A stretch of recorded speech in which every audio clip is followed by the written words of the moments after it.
అని అన్న బెల్ట్ తీసుకొని కొట్టడానికి వచ్చింది. నా షాపుని కొట్టకురా, నేను కొట్టినా కొట్టుకుంటా, పెట్టినా పెట్టుకుంటా, నా షాపు మీద నువ్వు చెయ్యొద్దు అనేసి దొబ్బాడు. దొబ్బినా కూడా ఆగలేదు అన్న, మనోజ్ అన్న ఆగలేదు. దానివల్ల ప్రశాంత్ దెబ్బ కొట్టిండు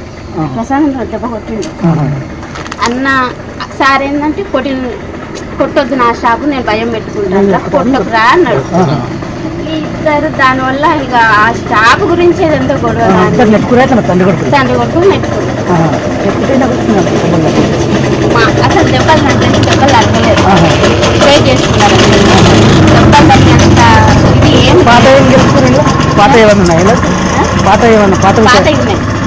అది ఇది ఒకటేసారి. అన్నదమ్ములకు తండ్రి కొడుకు అన్నదమ్ములకు మంచి గద్దలు ఉన్నాయి. మనం మౌనిక మేడం చేసుకోవడం ఇష్టం లేదు, ఫస్ట్ నుండి వాళ్ళకి ఇష్టం లేదు.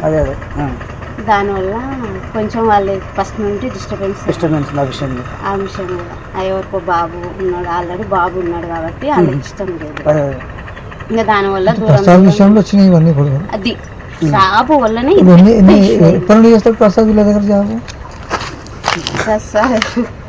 ప్రసాద్ జాబు వాడు 6 సంవత్సరాలు 4 సంవత్సరాలు హైదరాబాద్ కాదు, పనిచేస్తారు సార్ దగ్గర. ఇంట్లో ఎవరెవరు ఉన్నారు? మనోజ్ నుండి మౌనిక ముందు అమ్ముంది, ముగ్గురు. సార్ లేడా? మార్నింగ్ మేడం వచ్చా, ప్రసన్న మేడం వచ్చింది కదా, మధ్యాహ్నం కనిపించింది. లక్ష్మీ మేడం అంటే ఏమన్నా సంజాయించిందా లేకపోతే చెప్తుంది ఇంకా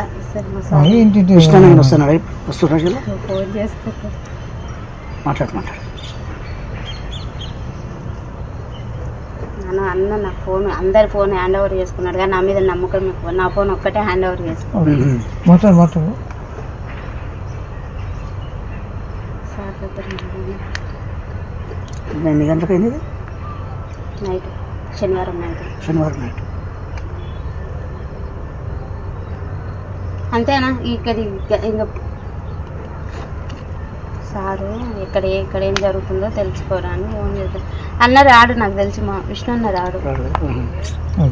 కానీ ఈయన భయం ఏంటంటే, విష్ణు అన్న ఏంటంటే సారు మీద చెయ్యేసిన ఎవరన్నా ఏమన్నా అన్న ఒప్పుకోడు.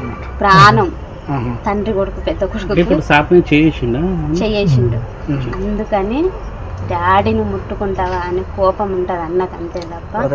మొన్న వచ్చారు, టపాకాయలు కాల్చారు, పాపకు 1,00,000 రూపాయలు చేతిలో పెట్టారు, మంచిగా ఉన్నారు. మనోజన్న పాప ఉంది, ఆ పాపకు 1,00,000 రూపాయలు చేతిలో పెట్టి మంచిగా మందలిచ్చి వెళ్ళాడు. కానీ మన విష్ణన్న పిల్లల విషయంలో అట్లా చేయడు. విష్ణన్న మంచిగా చూసుకుంటాడు.